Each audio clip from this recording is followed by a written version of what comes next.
Welcome to Rooftop Conversation. So, as a Thai American, I was really reluctant to go into politics and doing policy because I did not see someone who looked like me. Granted, we do have one senator who is of Thai descent, who's currently in office, but that's not really enough for me to really be like, yes, this is the representation I'm taking. So I'm really, really honored to have my next guest come on, who is an awesome young Thai woman who is pursuing a career in government politics and policy, and of course, more importantly, advocacy for social justice. So please welcome my next guest, Lucky Sasiphong. So she's an amazing thing, and I'm gonna let her take it away with her bio because I feel like I'm not gonna do it justice. So Lucky, take it away. Thank you so much for having me, May. I am really happy to be here, and also apologies for the background. I'm currently it's just a mess in my apartment right now, so I couldn't find anywhere else to film. But I'm really happy to be here and to be joining you on this dope-ass podcast. When I first heard about it, I was like, wait, I've never seen someone do this before, especially on a rooftop in New York City. First, I feel like most people don't have access to a rooftop generally. So I love that you're doing this. And also, body positivity, I am 100% in favor of it and a huge proponent. So I love that you are creating the space for all of us. So just a little bit about me. My name is Lucky Sasiphong. I am a first-gen Thai American woman, originally from Queens, New York, but I am currently based out of Washington, D.C. I am the operations coordinator at Running Start. Running Start is a nonpartisan nonprofit training young women to run for office. And so I mainly handle the financial and compliance portfolios at the organization. So that's a brief synopsis about me. Well, that's totally awesome. And thank you so much for all the praise on my show. I mean, granted, like you said, not a lot of New Yorkers have access to a rooftop, and this is something I acknowledge. I am someone with privilege who has the ability to have access to a rooftop as a form of open space, which has played a big role in allowing me to be able to keep up with workouts, to do my boxing routine, which fitness in itself is another question of the topic of access and accessibility. So this is something I'm going to acknowledge, and thank you so much for the praise. I really appreciate it. And of course, you're doing amazing work. You're in DC, which is a very, very hotbed for it's the capital of the United States. So obviously this is going to be the place to go if you want to do politics. So before we begin and before we dive into your career and talking about who you are and what you've done, this is a question I ask all my guests on the show. So now I know when we were younger, we probably didn't interact much because I was just staying, but I would love to hear obviously if you have any, also a story of how we met. I mean, or in what context we met, and then of course, what was your first impression of me, if you had one? Just because it's a question I ask all my guests, but then I realized, okay, maybe not everyone has an interaction to form that opinion. So no worries, we want to skip it. Yeah. So growing up, we both went to this center called the Thai Cultural Center of New York, which for short, we just called it Thai school. So every Sunday, it would be this community space for the Thai community to come together and not only get together, but more specifically, it offered younger generations of Thai children, but also Thai Americans, a place to learn how to speak Thai, immerse themselves in Thai culture, whether that be through music or performance arts. But mainly it was there to serve as a space for people to come and gather. So that's where I met May. I was 10 maybe when I first joined. It wasn't by choice. My grandparents were like, we're just gonna go and you're gonna learn Thai, how to specifically read and write Thai. And I think the first couple of years that I was there, I didn't really interact with anybody. I know that over time, I did have classes with your brother because we were in like the same grade. But in terms of first impressions, I always thought you were bold and confident. But most importantly, I always thought you were like in the popular crowd. Yeah, I always thought you were in the popular crowd, and I would look at you and like everybody who was like in that sort of crowd and be like, wow, I really want to be a part of that. And I think that that stemmed a lot from like my desire to be sort of in a, to be accepted, I guess, and be like a part of that community. And so that's how we first met. And I always admired the fact that you were so outspoken and so bold, especially within a community where oftentimes like you have elders talking shit about you. And then as a younger person in the community, you're not supposed to say anything and you're supposed to respect our elders. So that was like my first impression of you. Oh my God. Okay. I'm laughing because, okay, I don't think in any context of my life would I ever be deemed as popular. It's so funny. So before I interviewed you, I interviewed another person from the center, and I was just telling her that, like, I didn't fit into the Thai community. I always felt like the biggest outcast because I'm like, because I think I mentioned to her there was like probably looking back some type of like internalized misogyny I definitely had, especially with other Thai women. It was like we were raised in a culture where somehow we're always trying to compete and we're always trying to be the best, whether either the prettiest person or the smartest person in the room. I was neither, but like it was this weird like internal misogyny that did not allow me to really click with anybody, I think. But also like I think I came from another borough. Most people came from Queens, and like I didn't really interact with a lot of Thai people growing up. I like grew up, downtown Brooklyn, went to school on the Lower East Side. It's a different world than what I was used to, like a lot of Thai people are used to. So I was like, oh yeah, I'm definitely not like gonna fit in here, and I definitely didn't fit in there. So I find it funny that you're like, oh, she's part of the popular crowd, because I was like, that is not think that at all about myself. Oh my God. I also like feel like if I feel like if we're thinking about the same people, I feel like I definitely did not mesh with those people at all. Like I was totally different from them. But so that's why I was laughing. But thank you for sharing that. Wow. That's like the fun. I think I've asked this question in every episode and everyone's given me the most interesting responses. But I Yeah. think yours takes the cake so far. I think I think that one for right now. I'm not sure what other people are going to say going forward, but this one takes the cake. So thank you so much for sharing. So I'd love to hear, I think first off, before we dive deeper into your political career or your interest in government, obviously, at least for me, that came from life experience, right? And I would love to know what it was like to grow up as a Thai American in New York City, and what was that experience like? And then how did that experience, if it did, impact your decision for wanting to go into a career in politics, government, and policy? Yeah. So, a little bit of background. My parents and grandparents immigrated to the US in the early to mid 90s. And initially they had settled in California, but then moved over to New York City.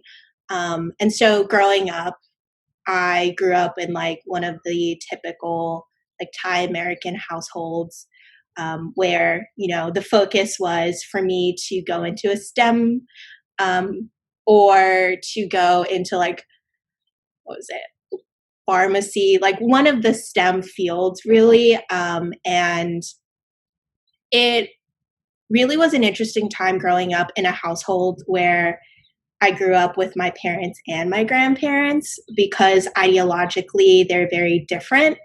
I would argue that my grandparents are a lot more conservative, and my parents tended to be more liberal, at least for the life choices that they allowed me to make on my own. I think that growing up, it was very interesting to see the ways in which um, they served as like parental figures to me, because I think that that in itself has shaped the way I have grown up in this world. Well, especially like as a New Yorker, I think the general consensus is that like we all tend to grow up a little too quickly and we're kind of just like thrown into the world because New York is rough around the edges in certain ways. But I like that's what I love about New York is that you know you are forced to grow up and to face a lot of the harsh realities of the world. But like that shit had me, I feel like it prepared me for what was to come later on when I like moved away from home for school. But I think just being a first gen Thai American, it has been challenging in that I never really felt like I had a community to go to growing up, even though there was like the Thai community center. I felt like an outcast being there. Like you said, people were always judging you. It was either like you're pretty or you're smart. And there was never really like an in between. And so I felt like I constantly had to prove myself to people that I fit in. So that was like one aspect of it. But also like going to school, I have always been an introvert. So trying to find my voice like in a space where, you know, my high school, there were over 5,000 kids in that school. So it was like constantly competing with other people and trying to find my own voice. And so I always felt like growing up, I was in a rush to get somewhere and to like prove myself to other people that I could be somebody someday. And I think that, especially with like growing up in a culture where my parents didn't speak great English, I felt like I had to always be the one to support my family. And in certain ways, like I felt like I was the parent in the family a lot of the times. And that, like, I take a lot of pride in the fact that, you know, my parents entrusted me with so much and they allowed me to make so many big decisions on my own. But although it was challenging at times, I think that overall, like growing up, especially in that environment, was rewarding because I look back at how far I've come and I'm like really proud of how much I've been able to accomplish. And I can't say that everything that I have accomplished has come without the fact that like my successes have been built off the backs of my ancestors and my family. So that's like, I guess, pretty much my childhood. No, yeah, I definitely agree. I feel like I, as like a child of immigrants as well, like I definitely understand what it's like to. I always tell people this. I think when you're a child of immigrants, it's your parents are also like growing and like or not growing. You and your parents are learning how to survive this new world together, right? It's like they're Mm-hmm. experiencing this new country, this new culture on their own, like for the first time, and you're also doing the same because you know you just came out into the world and things like that. So you're trying to navigate this world together, and sometimes like it's interesting because I think immigrant kids, like, you know how to, like, you know, customer service really well. You know how to do HR really well. You know how to pick up phones, write bills, write checks. You're a debater. You're like a negotiator just from like a young age. Cause like I remember picking up phones when I was like a little kid because my parents like, okay, you're going to be the one to talk to customer service for us. You're going to be the one to talk to the cell phone bill. Like to this day, they still do that. Like, May, talk to this company, the credit card. We need a credit card dispute. And it's not even because I have a law degree or whatever. Like, honestly, that's nothing. I was doing this since I was like younger. And even like editing papers, like I'll help edit my parents' papers, emails all the time. And I think like that's what it is with being an immigrant kid. It's like you're growing up with your parents, you're learning things alongside your parents. And that's like the most like that's what sets immigrant children apart from like children of non-immigrants because you're really learning how to do it together. And like it's exactly like you said, sometimes it's being a parent to your own parents too, and like whether that comes from like editing papers or taking on phone calls, but also like in a way like teaching your parents how to navigate through this new world, right? Like what's acceptable here in the States and what's not, or what beliefs that we have to deconstruct that they might have taken from them that might be problematic. So it's definitely a process and it's definitely an experience that like only immigrant kids could really all bond. Like, and no matter like what type of country or not what type, like where you're from or what country you're from or what type of immigrant you are, everyone shares this like one collective experience. That and the sewing kid. But yeah, it's like it's interesting. But I would and then like so I know for me, like a lot of my upbringing was the influence for me wanting to pursue a career in social justice, right? It's like, seeing that how the world has impacted me growing up is definitely like been a big factor in me wanting to change it. So I would love to hear like about like, you moving to college you went to DC in college, and how was that experience like? Um, what it's like to be an what's it like to be an Asian American in politics, especially in a field where we're so underrepresented, and like, what's that experience been like, and what challenges have you faced as an Asian American woman in this field? Yeah. So I went to American University for undergrad, and it has. Okay, wait. Let me backtrack. Okay.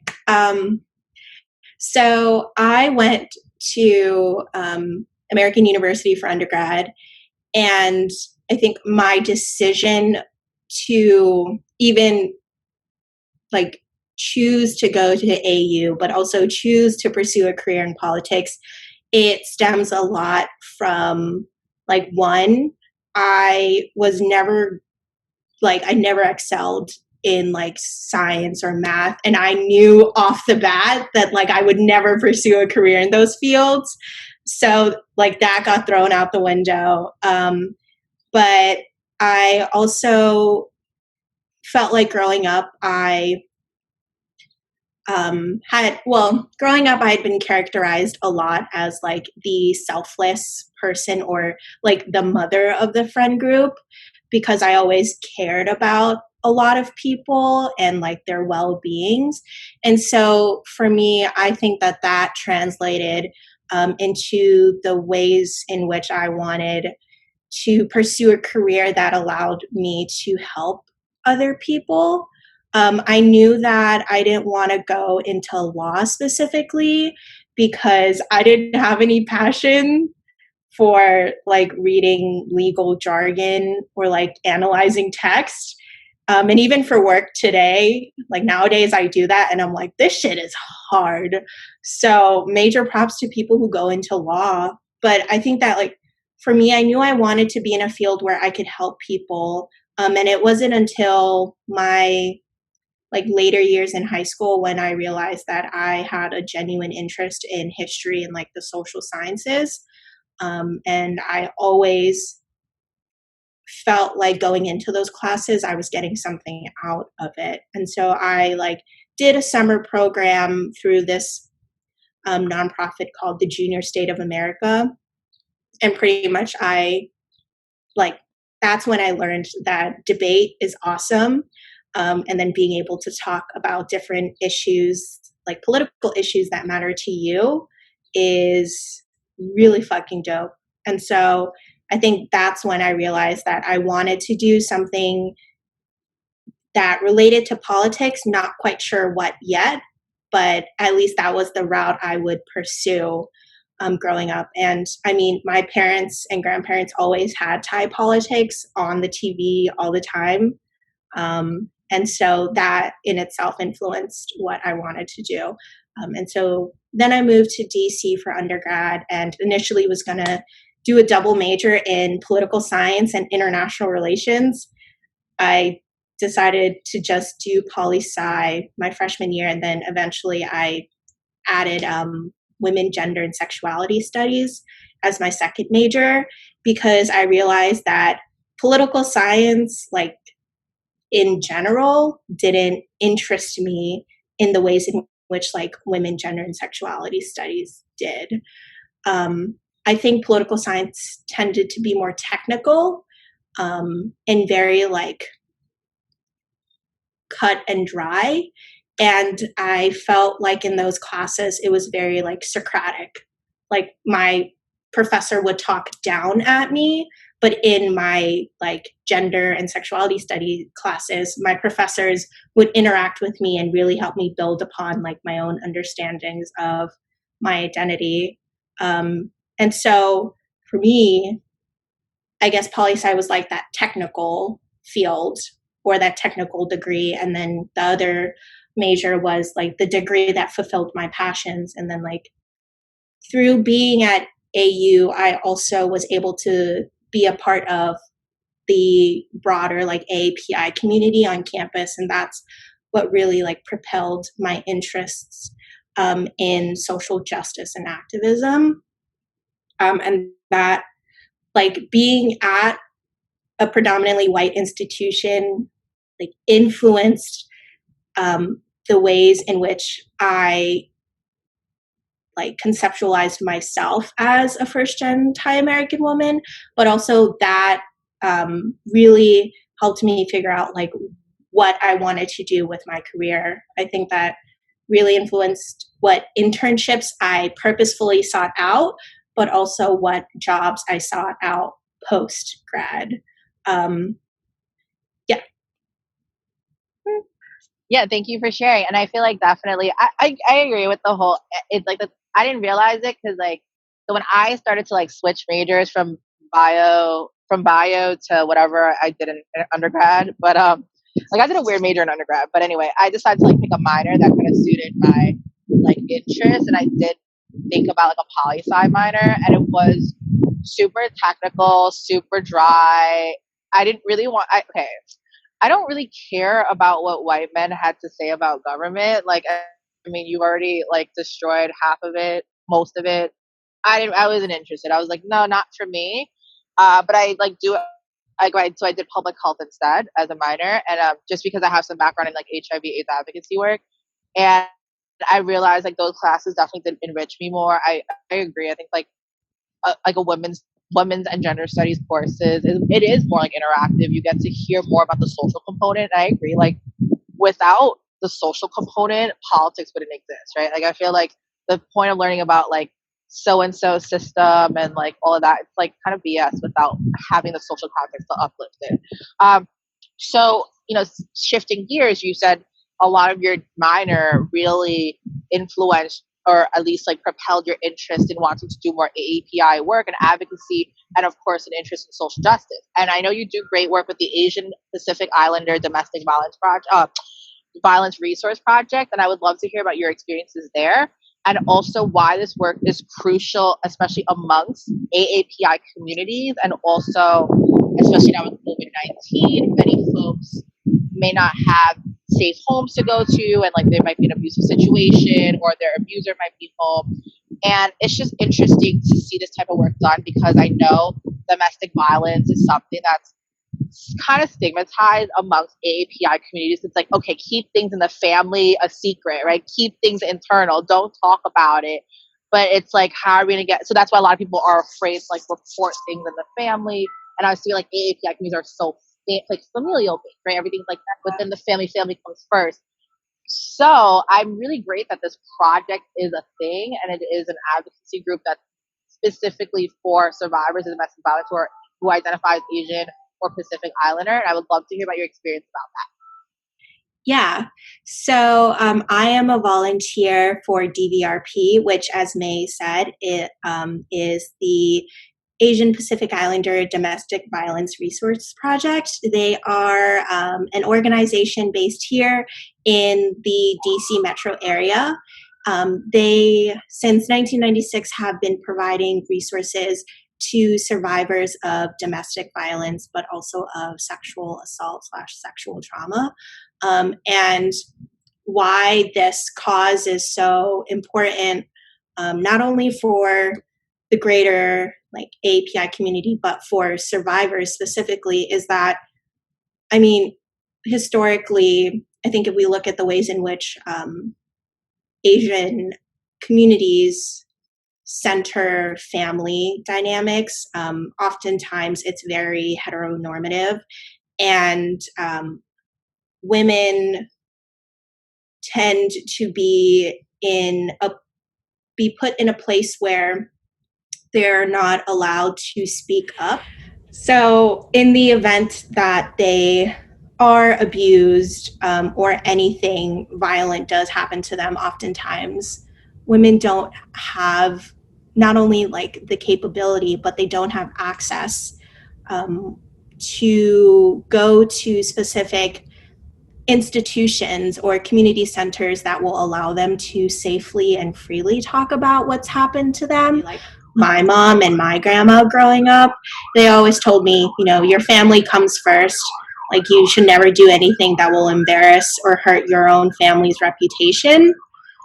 And that was really, I think when I was a kid, that was something that like never crossed my mind. But growing up now and doing the work that I do, it like I understand what that means, but also how hard that must have been to have to like internalize all of that.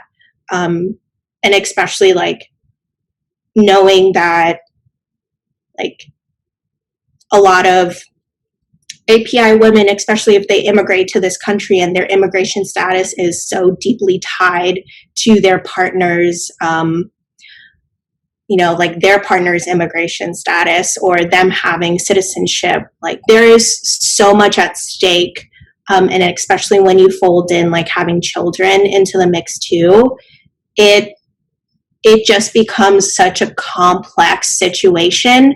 And I'm really glad that DVRP is here in the DMV area doing the work, just because the API community here is relatively large, especially in Virginia and Maryland.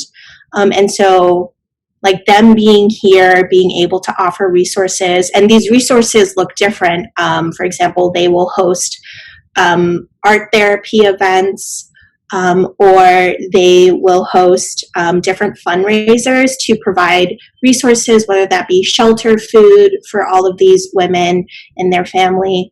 Like it's small things like this, and especially now during COVID-19, the center has seen a 70% increase in calls for their hotline, which is a staggering number, and I think speaks to the importance of this organization and the work that they're doing. Yeah, no, definitely. And I think like for a lot of for being a survivor of domestic violence or sexual assault is already hard in itself. But I think adding on, like you said, that internalized shame that you're feeling, that internalized guilt of no one wants to be the whistleblower in their family, right? No one wants to be the one to step out of line. No one wants to cut off that like line of support, for them and things like that. So it's like not even just like economic support that folks are like losing when like survivors are facing, because like I know like a lot of folks depend on partners for money or for resources, but it's also that emotional support too, right? It's like you don't want to whistleblow something that it occurs in a domestic situation because you don't want to lose like your reputation. You don't want to be that person, you know what I mean? You don't want to be the one to like throw your family on the bus. Let's just work together on it and keep it within the family so no one else knows. Mm-hmm. But it's like I think it's interesting because I think it's like interesting that organizations like this do exist, because it gives people that courage to speak up, right? It gives people the courage to like, okay, this is a thing that it's happening to me.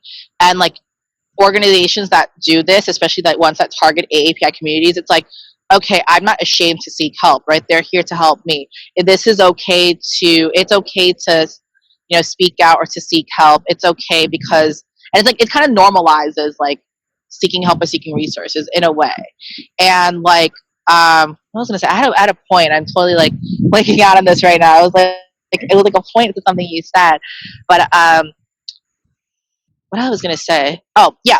And also like for a lot of AAPIs, right, some people are newly immigrated, like new immigrants to this country, right? So the biggest thing is like language resources, right? So, maybe calling a hotline that only services like English, Spanish, French may not be, like accessible for folks who, Asia has I don't even know how, there's so many languages and dialects in different tribes and different groups that like accessibility may not be like, for like the mainstream hotlines, it may not be available for them because they might not know English, right? Like, for example, Thai, right? It's a very, I never really see Thai offered as like a language resource, it's like, it's really, really rare.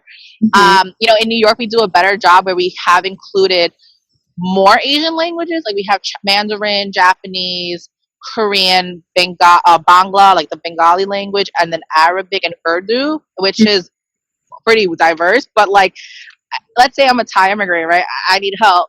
Where am I going to access these resources, right? Like that language is also, a big thing. And having like an AAPI centered resource, you can provide like translators. You can provide like some type of language access to get these, because Asia's a pretty big continent, and like there's like hundreds upon hundreds of language and dialects that not every person and not every like mainstream hotline may be able to service. So it's super important that this work is done.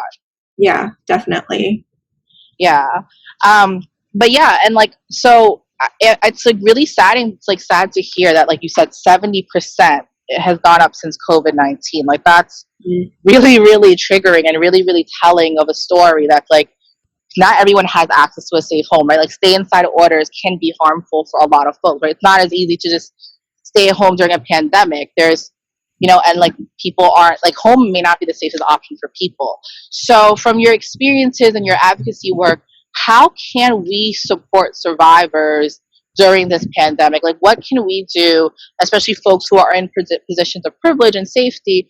What can we do for folks or for survivors to like aid them through this crisis? Like what can we do to help others or advocate for others during this time?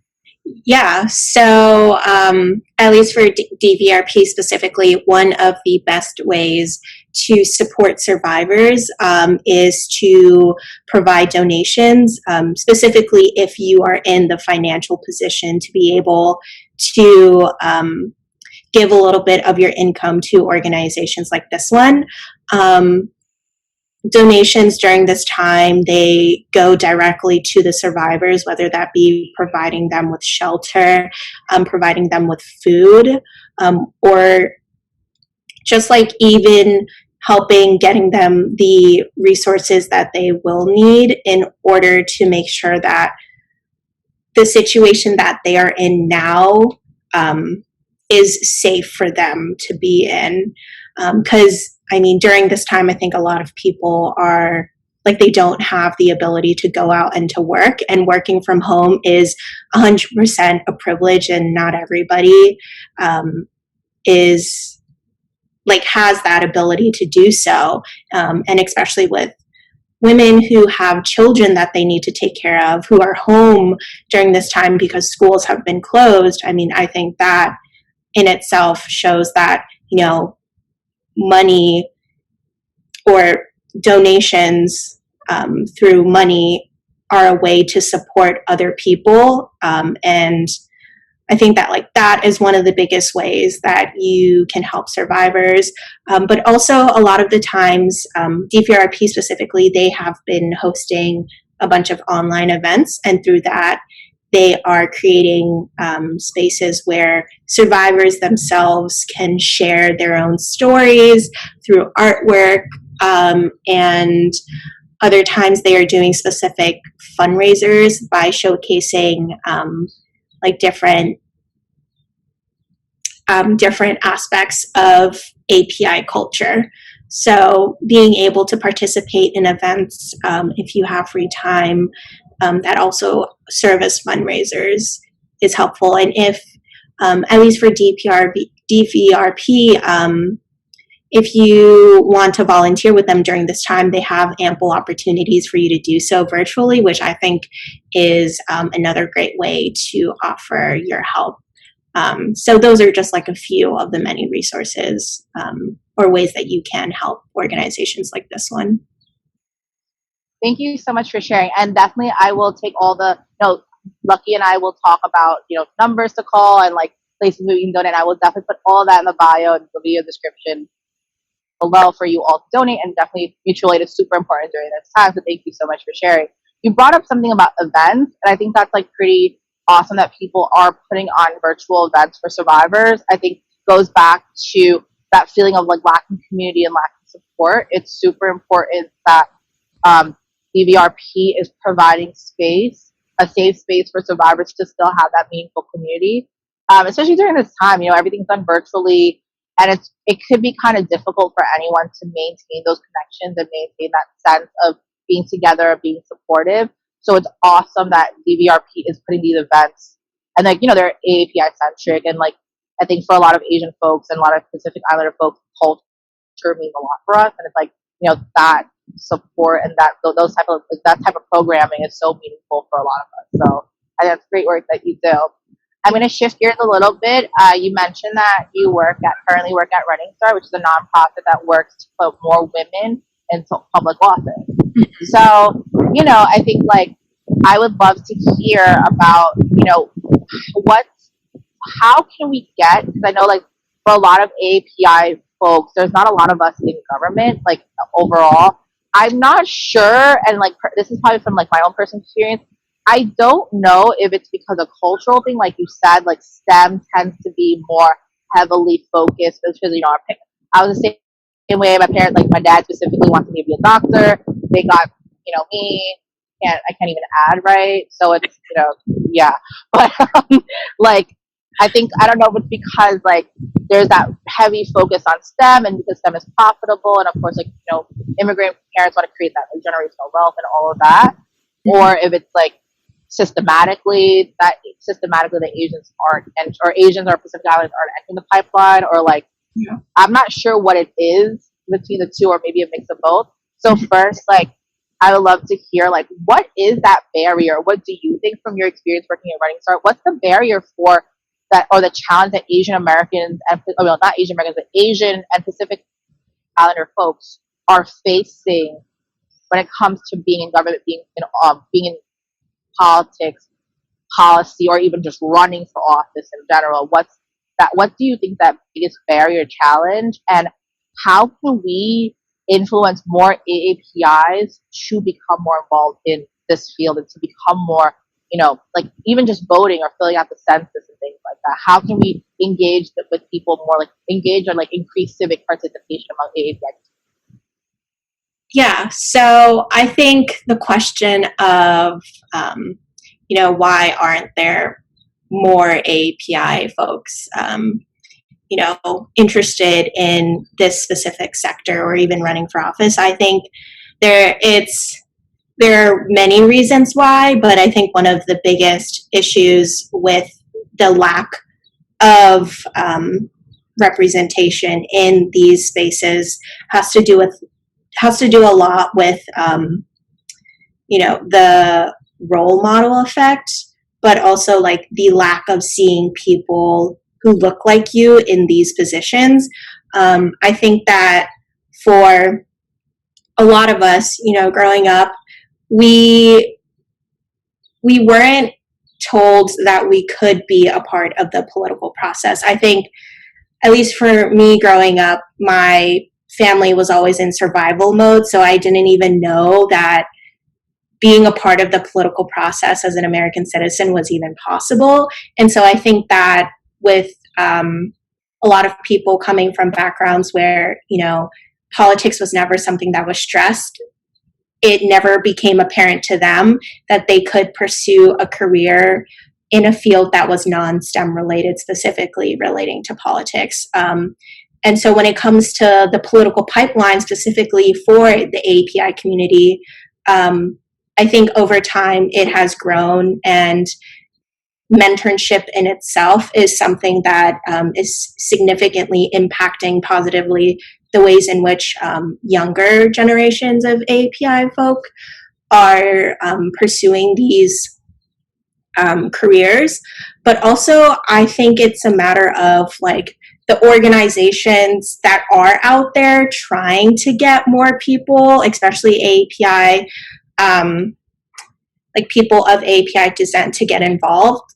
There has been a lack of effort on their end, in my opinion, to reach out and make themselves readily available as a resource, because I think historically a lot of these organizations have been very white-centered, And now that there's like the conversation of we have to market ourselves as being more like racially and culturally inclusive, let's throw some people of color into the mix. I mean, that is really shitty to say, but like that's the reality of it. And I think that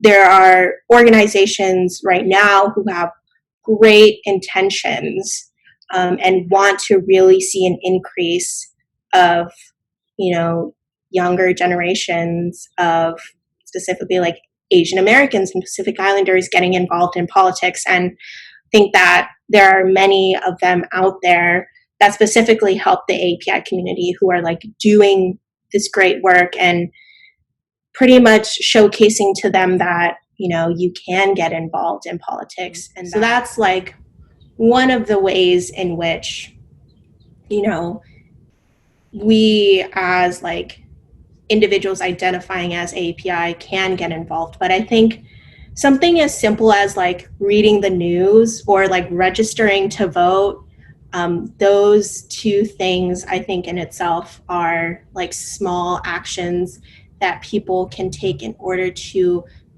make themselves more aware of what's going on, because I think that political apathy is something that is like rampant in the AAPI community, and not a lot of people care enough what's going on in the world. And politics, like regardless of whatever level you're at, it affects you in every way, shape, and form. And local politics, especially, like that is going to impact you in your life every day. So things like attending rallies, if you are able to attend, like in your local community, that's great. Like volunteering within your local community for different like causes that you care about, like that's another great way to get involved. Like things like that really, I think, really highlight the ways in which like you can get like involved in your community, and that could in itself turn into like something that is even more like politically impactful. Yeah, no, I agree. Actually, so I agree with like everything you just said. Actually, one of the biggest reluctances. So I went into college. Well, actually went through most of my life thinking like, okay, I'm gonna go be pre-med, partially because of parental influence and like everyone in my family. Like, I mean, new generation, meaning like myself and my cousins, everyone's in STEM, everyone's a doctor or a dentist or some type of physician. And I thought like, okay, this is probably the only thing I could probably do. I suck at math. I suck at science, except for bio. I'm pretty okay at bio. But aside from that, like I failed physics in college. But like, I think I was so like, so in high school, I was an HIV/AIDS advocate when I was growing up. I like went to city council meetings. I lobbied. I like um, went to Ma UN and did all of that. But like, I think during my time at Ma UN, I was like, oh, this is like a white people's game. This is like a rich white person's game. I don't belong here, because everyone that I went to in Ma UN was like rich, white, went to a private school, Yeah. very upper class people. Even the people in my own public school team were like who people lived on Park Avenue, people who like were kids of ambassadors, and I'm just like, yeah, this is probably not for me. I'm not going to succeed.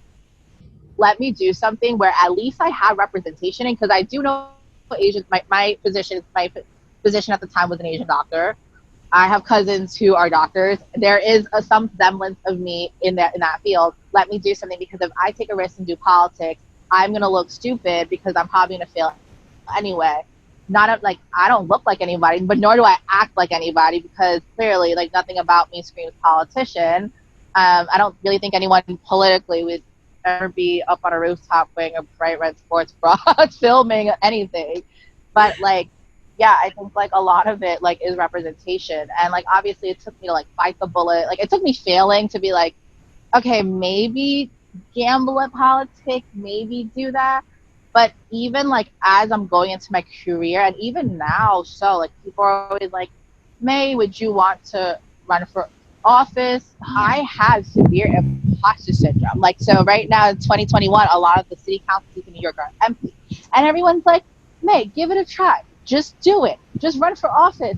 And I'm like, nah, I'm not ready. Like, I'm still struggling. I just like graduated law school. I can't even find a, like, I'm working at a job right now, but I'm still struggling to find another job. Like, I'm not ready. But yeah, I'm seeing like people who are less qualified than me run, like, especially like white men running because they're just like, yeah, I can do it. But like for me, I'm like, yeah, no, I don't think I'm smart enough. I don't know if I'm like intelligent enough. I don't know if I like cater to my community enough. Yeah. Yet the people who are like underqualified are like, yeah, I'm gonna run. I'm gonna apply for these jobs. Yes, I'm gonna take on this initiative.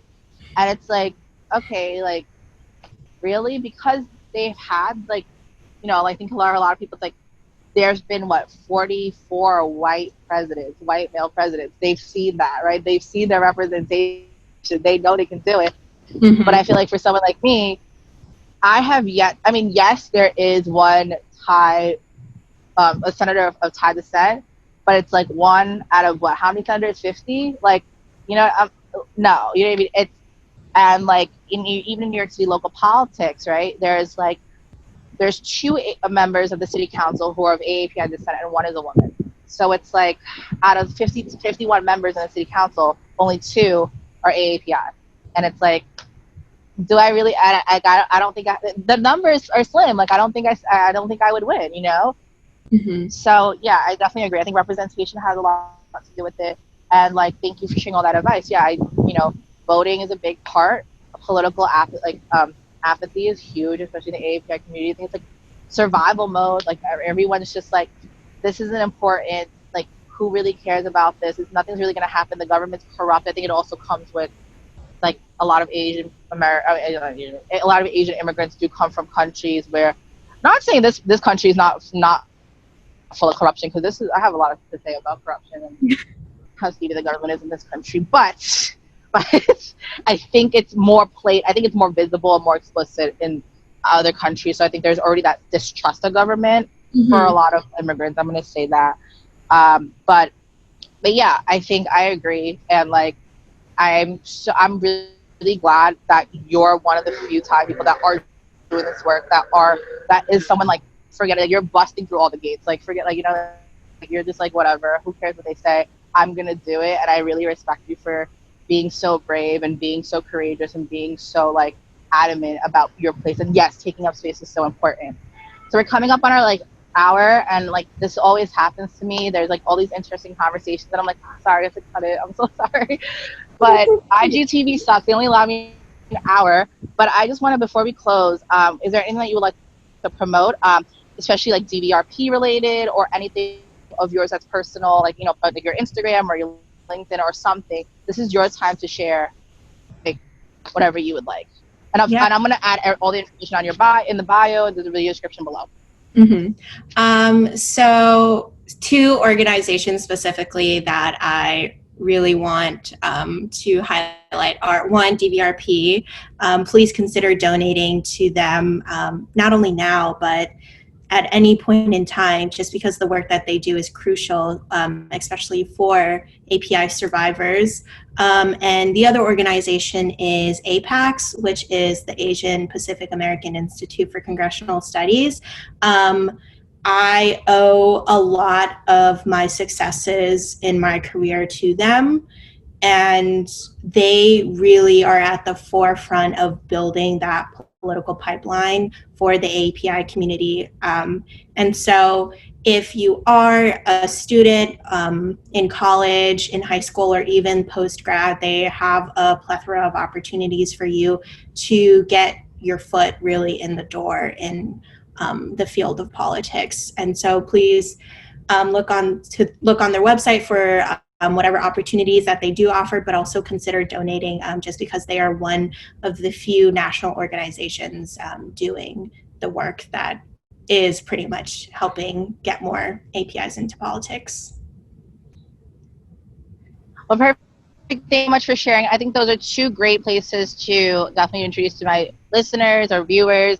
And I'm so grateful to have you on the show. Thank you so much. I know Thank you. you're moving it's, you know, it's a hectic time for you. So I really thank you so much for carving time out of your day to like come talk to me and participate.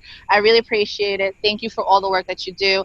Think continue to be an amazing force for a lot of Thai Americans like myself, you know, to be in this field or just in general. I think I was talking to our last guest how important it is. Like, yes, I think all of us are like from the same like generation, but like I finally see a lot of representation in you in politics. You know, the other person I spoke to was a teacher, seeing that representation. Another friend of mine is a doctor, so seeing that representation placed everywhere.